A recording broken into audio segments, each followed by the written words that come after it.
गुम थियल न्याणियुनि जी ॻोल्हा बाबति पुलिस जेका असांखे कार्रवाई कंदे नज़र अचे पई, जेका लुक बिज़ी डू नथिंग वारी कार्रवाई आहे उहा हमेशह असांखे नज़र आई आहे ऐं हिन वक़्तु अचे पई। जेका प्रिया कुमारी जे केस खां वठी करे ऐं केतिरियूं ई न्याणियूं हिन वक़्त ताईं गुम थी चुकियूं आहिनि, जिन जी ख़बर न आहे, जिन खे क़तल कयो वियो आहे, जिन जा पीउ मां परेशान आहिनि। उन्हनि में उजाला परवीन जो बि नालो अचे थो, जेका कुझु ॾींहंनि खां गुम लॻी पई आहे, पर उनखे उनजी ॻोल्हा कई पई वञे, उनखे ॻोल्हियो नथो वञे।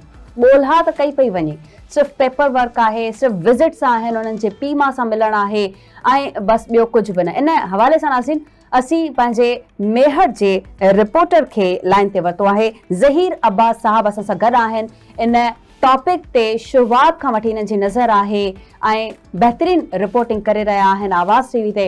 उन्हनि खां ज़रूरु पुछंदासीं त हिन वक़्तु केस जी छा सूरत हाल आहे। ज़हीर अब्बास साहब अस्सलाम वालेकुम। वालेकुम सलाम जी, हिन वक़्तु उजाला परवीन जे हवाले सां असीं ॻाल्हाए रहिया आहियूं। मेहर में छा सूरत हाल आहे, केस किथे पहुतो आहे, हिन वक़्तु छा सिचुएशन आहे? जी सबा बिल्कुलु जीअं अवां चयो त 14 अप्रैल जी उन अभागी सुबुह ते खां वठी आवाज़ टीवी जेका पहिरीं फोटो संदसि वालदेन ॾिनो, उहो आवाज़ टीवी खे ई हथायो। आवाज़ टीवी हिन जी ख़बर हलाई। उन पहिरें ॾींहं खां वठी हिन वक़्त ताईं आवाज़ टीवी डेली बुनियादनि ते मुसलसिल आगाह करे रही आहे सॼी सिंध खे त मेयर जे ए सेक्शन थाणे जी हद मां जेको अयाज़ कॉलोनी मां तक़रीबन 11 बजे स्कूल जी रिसेस खां पोइ संदसि चाचे खां उते ई स्कूल जे भरिसां किराना जे दुकान तां ख़र्ची वठण बाद मालिकनि जे मुताबिक़ त उनखे स्कूल वञिणो हुयो, पर उहो स्कूल बि न पहुची सघी ऐं संदसि वालदेन बि स्कूल जी मोकल बाद नींगरी खे संभालियो, जंहिं बाद वालिद प्राइमरी उस्ताद शमसुद्दीन सोलंकी जेका आहे सा ॻोल्हा जारी कई ऐं अहिड़ियूं ख़बरूं सोशल मीडिया ते बि पिण रखियूं वयूं ऐं जेका सो मदद जी अपील मुसलसिल कंदो रहियो। ऐं इन में जीअं अवां चयो त पुलिस पारां मालिकनि सां मिलणु, फोटो सेक्शन करणु, जी जी मालिकनि सां मिलणु, फोटो सेक्शन करण वारो जेको आहे उहो मरहलो त बिल्कुलु कंदा आया आहिनि। पर हिन वक़्त ताईं हिन वाक़े खे 8 ॾींहं गुज़रण बाद SSP दादू सदाम ख़ासि के लिए आहे उहो कल्ह वारसनि सां मिलणु आयो, पर जिथे हुनखे मिलणो हुयो वारसनि खे घर ॾे मिलणो हुयो त उहो उन्हनि जे वारसनि जे घर वञण बदिरां वारसनि खे थाणे ते घुरायो।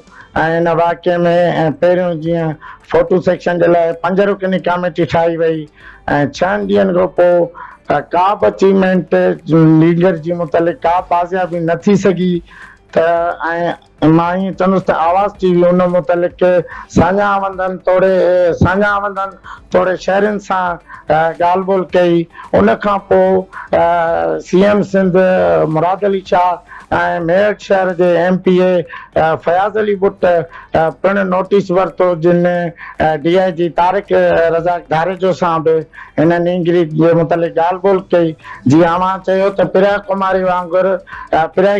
कुमारी वांगुरु ही बि जेको आहे सो तमामु घणो मीडिया जी ज़ीनत बणिजी वियो आहे, पर पुलिस हिन वक़्त ताईं का बि अहिड़ी जेका ख़ातिर कार्रवाई आहे उहा न करे सघी आहे। ज़हीर अब्बास इहो ॿुधाइजो आख़िर वजह छा आहे पुलिस पारां एतिरी कमज़ोरी कानून में ऐं एतिरी सुस्ती असांखे छो नज़र पई अचे? मतिलबु पुलिस पारां असां ॾिठोसीं हाणे कुझु ॾींहं पहिरियां IG सिंध बि हिन वाक़े जो नोटिस वरितो ऐं हुन खां पोइ उन्हनि 8 रुकनी कमेटी हिकिड़ी जोड़ी आहे जंहिंमें उन्हनि DSP गुलसन खे जेको आहे चेयरमैन उन कमेटी जो बणायो आहे। ऐं असां बि हिन प्रोग्राम जे लाइ DSP साहिब सां राब्तो कयोसीं, उन खां अलावा मुतलका पुलिस ज़िम्मेदारनि सां राब्तो कयोसीं त उहो अची करे पंहिंजो स्टांस ॾियनि ऐं असांखे ॿुधाइनि, लेकिन उन्हनि पारां को बि इन तरीक़े सां स्टांस ॾियण खां जेको आहे उहो मना कयो वियो आहे। उन्हनि चयो त बाबा असां हिन मसइले जे मथां न ॻाल्हाईंदासीं। आख़िर छो पुलिस एतिरी सुस्त आहे?